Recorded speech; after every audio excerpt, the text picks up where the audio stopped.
Let's start. Today we will see how to implement the margin and padding in Flutter Android. Let's see the main.dart file. First, we import the material.dart package. Then, in the main function, we create the stateless widget called myApp. This is the myApp stateless widget. In the build function, we create a material app and apply a theme. The home attribute is set to a stateful widget called myHomePage. This is the myHomePage stateful widget. Here we create a state object of this stateful widget, whose name is _myHomePageState. This is _myHomePageState class. Here we will design our app. In the build function, first, we call the scaffold widget, which is the base, upon which we will draw other widgets. The appBar attribute is set to the appBar widget. Here we use our title variable as the title of this appBar. Then we set the body attribute to the text widget, with Hello World text in it.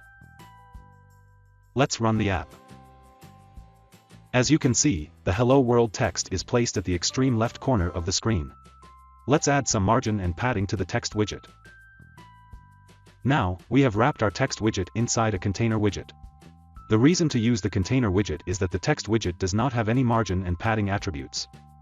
But the container widget has these attributes. This is how we implement the margin and padding. Let's run the app. As you can see, since we have applied the margin and padding, the text widget is now set apart from the screen edges. There are more options for how we can apply the margin and padding, like this. In the all function, the margin and padding are set equally on the all edges of a widget.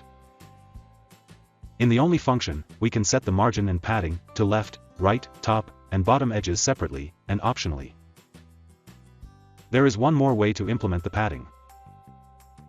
Here we have wrapped the text widget inside a padding widget. And this is how we implement the padding.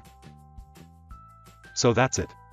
That's how you can implement the margin and padding in Flutter Android. Thank you.